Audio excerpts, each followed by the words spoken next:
नाही, मला पण माहिती नाही आहे. जे आम्ही माहिती घेऊन कोण घेतलं, कशासाठी घेतलं, त्याविरुद्ध कारवाई केली जाईल. बरं, आपल्या बागेमध्ये त्यांचं असं म्हणणं आहे की आपल्या छोट्या बागेमध्ये आपण 1,00,000 रुपयांचं शेणखत टाकलं, जे की शेतकऱ्यांना 8 एकरसाठी 1,00,000 रुपये खर्च येतो. त्याची वस्तुस्थिती काय? मला माहितीच नाही आहे. ज्यावेळेला हा माहिती सरांनी काय मागितलेलं आहे आणि त्यावेळेला मी बघितलं जाईल आणि त्यानंतर ते, कारण ते जे बागा आहेत ते बागेचे डिपार्टमेंट, गार्डन डिपार्टमेंट आणि त्यानंतर सिटी इंजिनियर, त्या ठिकाणी त्यांच्या देखरेखामध्ये सर्व काम होत असतं आणि कोणीही ज्या ठिकाणी अनावश्यक त्या काय टाकलं गेलं असेल ते चौकशी केली जाईल.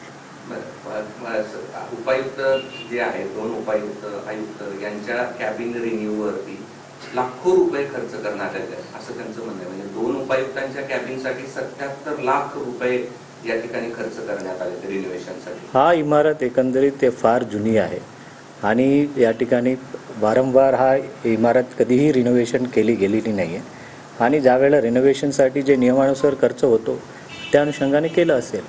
77 लाख रुपये आणि that has to be verified technically. आणि जे टेक्निकल डिपार्टमेंटनी जे काय चौकशी केली आणि त्यांनी एस्टिमेट बनवला आणि ते अधिकारी तो आम्ही विचारणार की बाबा ते बरोबर आहे का, किती काम झालं, काय झालं आणि किती खर्च केलं, त्यापेक्षा बरोबर खर्च केली गेली का, किंवा कारण कायमस्वरूपी ह्या गोष्टी असतात.